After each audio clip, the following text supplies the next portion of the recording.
Qui étaient vraiment les anciens Égyptiens? Les habitants de l'Empire pharaonique ont-ils vraiment construit leurs monuments en utilisant uniquement des outils simples et de la pure force musculaire? Ou bien, les Égyptiens connaissaient-ils des technologies dont nous ne pouvons même pas rêver aujourd'hui? Une chose est incontestable, il existe d'innombrables objets égyptiens anciens qui ne peuvent pas être facilement placés dans un contexte logique. De plus, certaines découvertes sont tellement inhabituelles et controversées que le public ne devrait même pas pouvoir les voir. Les anciens Égyptiens pouvaient-ils voir l'avenir? Quelqu'un a-t-il voyagé dans le temps jusqu'aux temps anciens?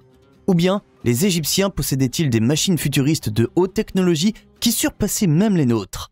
Pratiquement aucune autre culture ancienne n'est autant soupçonnée de ne pas avoir été ce que nos livres d'histoire nous disent qu'elle était. Mais à quoi rime cette hypothèse?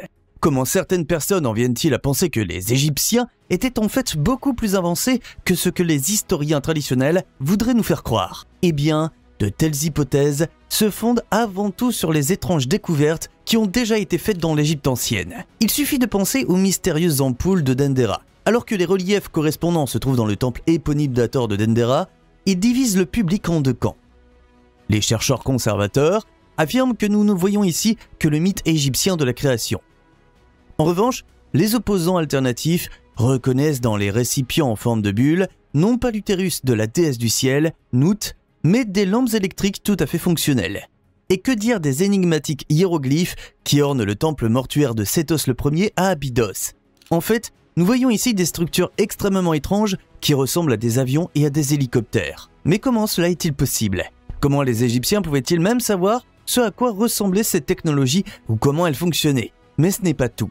Un char de combat et un sous-marin se seraient également glissés dans les hiéroglyphes d'Abydos. C'est en tout cas la conclusion à laquelle est parvenu le groupe de l'Ancient Astronaut Society, qui a découvert les symboles au milieu de la salle dite des apparitions dans les années 1990. L'équipe a interprété les images comme une preuve indiscutable de l'existence de la préastronautique. En d'autres termes, les Égyptiens étaient en contact régulier avec des intelligences extraterrestres. Alors que celles-ci étaient vénérées comme des êtres divins par les habitants de l'Empire pharaonique, elles ont révélé aux habitants de la Terre des connaissances avancées qui ont rendu possible la construction des pyramides et autres. Cependant, il n'est pas surprenant que les égyptologues de longue date interprètent les hiéroglyphes d'Abydos d'une manière quelque peu différente. Selon eux, l'inscription se référait à l'origine à ce que l'on appelle le Nepti et au nom du trône du pharaon Séti Ier. La traduction aurait été la suivante. Le nom Nepti, né à nouveau avec une épée puissante détruisant les 9 arcs. Et le nom du trône, roi de la Haute et de la Basse-Égypte, seigneur des deux terres, durable et l'ordre mondial de Ré. Certaines parties de l'inscription ont ensuite été recouvertes de plâtre et remplacées par le nom de Ramsès II. Cependant, au fur et à mesure que les couleurs vives s'estompaient avec le temps et que le plâtre s'effritait de la pierre, les hiéroglyphes plus anciens réapparaissaient. Ainsi, ce qui ressemble à un hélicoptère moderne est en fait une combinaison du signe original pour arc et des hiéroglyphes plus tardifs pour bras de frappe, poussin de caille et bras. Le supposé char de combat vient du mélange hiéroglyphique de main et de moitié. Le sous-marin est en fait un mélange de bras et de panier. Bien sûr, l'autre camp ne se laisse pas si facilement endormir par la théorie du plâtre qui s'effrite. Mais heureusement, il y avait quelqu'un qui connaissait tous les secrets du temple d'Abydos. Une femme qui prétendait être une prêtresse réincarnée du temple et qui possédait une connaissance inexplicable du site.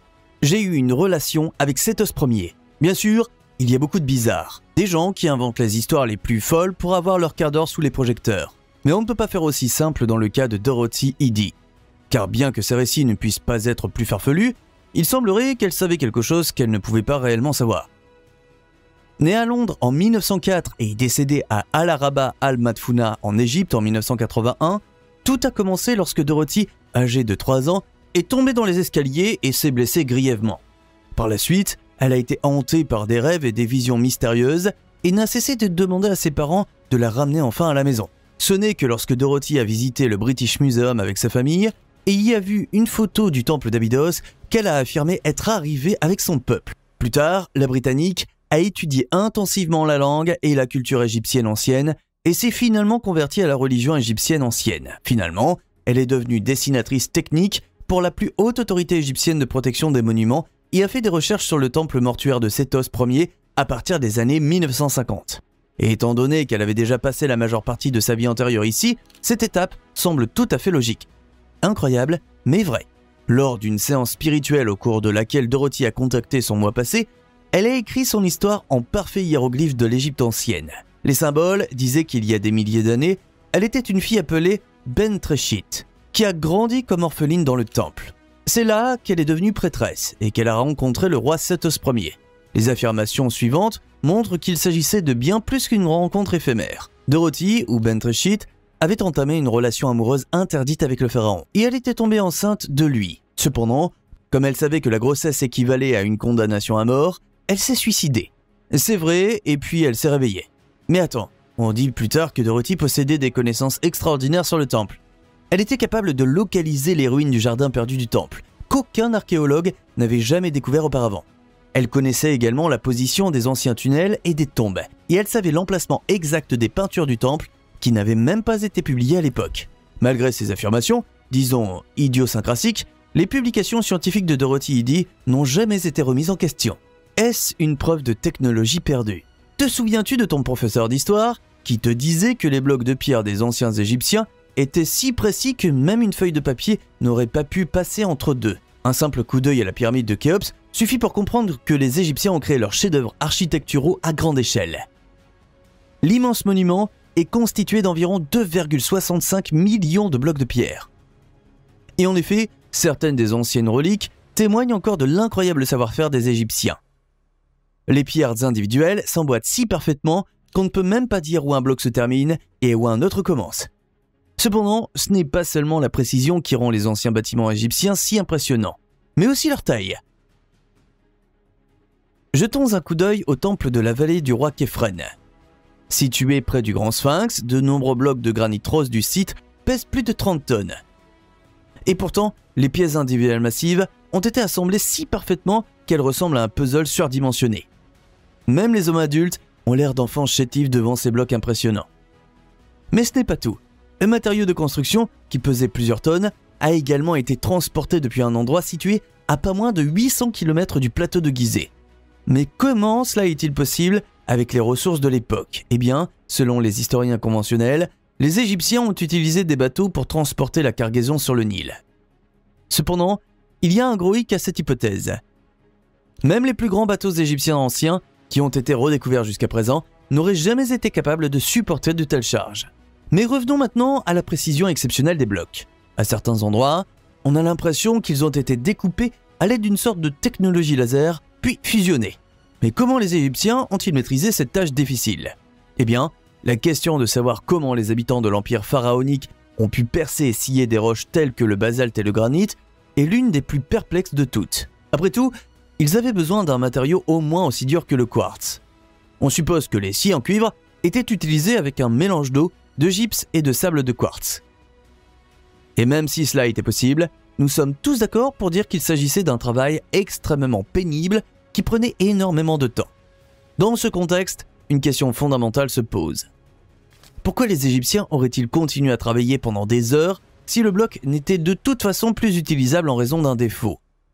Ce dont il s'agit devient clair lorsque tu regardes le bloc de pierre suivant.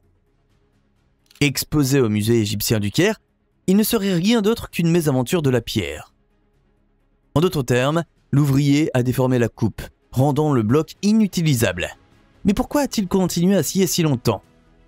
S'est-il vraiment rendu compte de son erreur si tard? À ce stade, il ne faut pas oublier une chose. Afin de vérifier l'efficacité des techniques supposées, certains égyptologues ont décidé de les mettre à l'épreuve de la pratique. Et pendant que les deux hommes se débattaient avec leurs scies, ils ont pénétré de 4 mm par heure dans la roche. Alors, combien d'heures les anciens Égyptiens auraient-ils dû continuer à scier avant de se rendre compte qu'ils avaient fait une erreur? Pour certains, les exemples présentés conduisent à une conclusion très contestée. Les méthodes utilisées par les habitants de l'empire pharaonique n'ont jamais été aussi primitives qu'on le prétend aujourd'hui. Ils disposaient de technologies qui permettaient de tailler des blocs de pierre massifs en un rien de temps. Là où le diable historique se cache dans les détails, il faudrait reconnaître que nous avons fait fausse route pendant de nombreux siècles. Mais se pourrait-il que cette hypothèse controversée coïncide aussi avec la réalité? Eh bien, qui sait? Peut-être que la preuve sommeille encore quelque part dans les sables chauds du désert. Mais savoir si nous parviendrons à le voir un jour est une toute autre affaire. Les mystères les plus passionnants du passé t'enthousiasment? Alors appuie sur s'abonner maintenant et ne manque plus jamais une nouvelle vidéo.